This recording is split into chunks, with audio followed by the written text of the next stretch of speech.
नमस्कार, मैं डॉक्टर अमिता जैन, सहायक आचार्य, शिक्षा विभाग, जैन विश्व भारती संस्थान, लाडनू, नागौर, राजस्थान। आज का हमारा टॉपिक है समावेशी शिक्षा।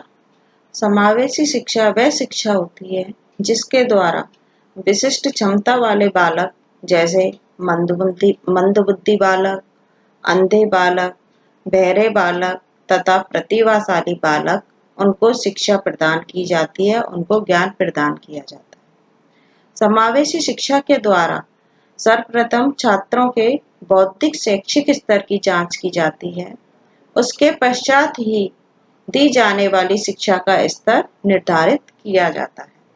अतः यह एक ऐसी शिक्षा प्रणाली है जो कि विशिष्ट क्षमता वाले बालकों हेतु ही निर्धारित की जाती है।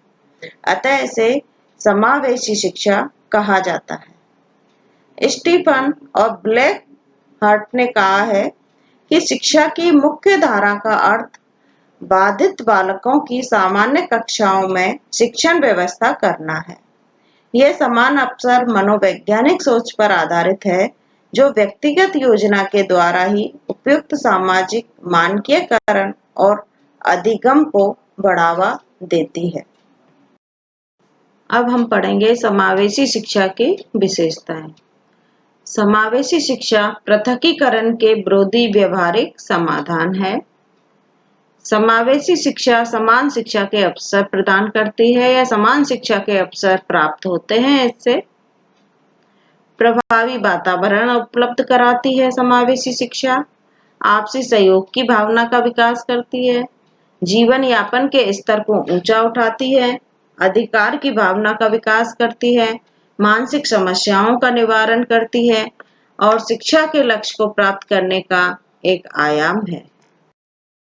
अब हम समावेशी शिक्षा के उद्देश्यों पर प्रकाश डालते हैं। समावेशी शिक्षा के 9 उद्देश्य हैं। पहला है मानसिक विकास। समावेशी शिक्षा बालकों का मानसिक विकास करती है।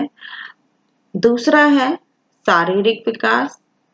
समावेशी शिक्षा के माध्यम से जो विशिष्ट बालक हैं उनका शारीरिक विकास होता है, नैतिक विकास होता है, व्यावसायिक विकास होता है, कलात्मक विकास होता है, चारित्रिक विकास होता है, सहिष्णुता का विकास होता है, व्यक्तिक निर्देशन इससे प्राप्त होता है और आध्यात्मिक विकास होता है।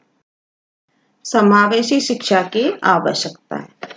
समावेशी शिक्षा की आवश्यकताओं में सबसे पहला पॉइंट है सामान्य मानसिक विकास संभव है। विशिष्ट शिक्षा में मानसिक जटिलताएं बहुत होती है। अपंग बालक अपने आप को दूसरे बालकों की अपेक्षा तुच्छ तथा हीन समझते हैं, जिसके कारण उनके साथ पृथकता के साथ व्यवहार किया जाता है या उनको पृथक समझा जाता है। समावेशी शिक्षा व्यवस्था में अपंगों को सामान्य बालकों के साथ मानसिक रूप से प्रगति करने का अवसर प्रदान किया जाता है। दूसरी विशेषता है सामाजिक एकीकरण को सुनिश्चित करते हैं। अपंग बालकों में कुछ सामाजिक गुण बहुत संगत होते हैं जब वे सामान्य बालकों के साथ शिक्षा पाते हैं। अपंग बालक अधिक संख्या में सामान्य बालकों का संग पाते हैं तथा एक रूपता के कारण ये सामाजिक गुणों को धारण भी करते हैं, ग्रहण करते हैं। उनमें सामाजिक एकता, नैतिकता, प्रेम, सहानुभूति, आपसी सहयोग आदि गुणों का विकास होता है।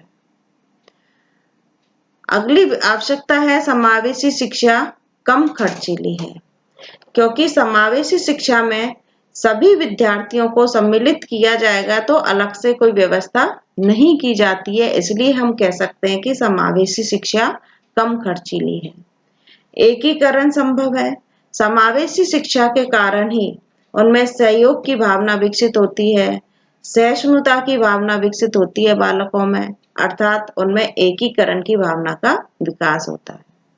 शैक्षिक एकीकरण संभव है, क्योंकि शिक्षा जो दी जाती है वो शिक्षा सभी क्लास में दी जाती है, सभी बालकों को ध्यान में रखकर की जाती है, तो इसलिए हम कह सकते हैं कि शैक्षिक एकीकरण इससे संभव है और समानता के सिद्धांतों का अनुपालन करती ही है ये समावेशी शिक्षा। और एक दूसरे में संबंध स्थापित करती है, सहिष्णुता की भावना होती है, आपस में मेल जोल के साथ ये रहते हैं।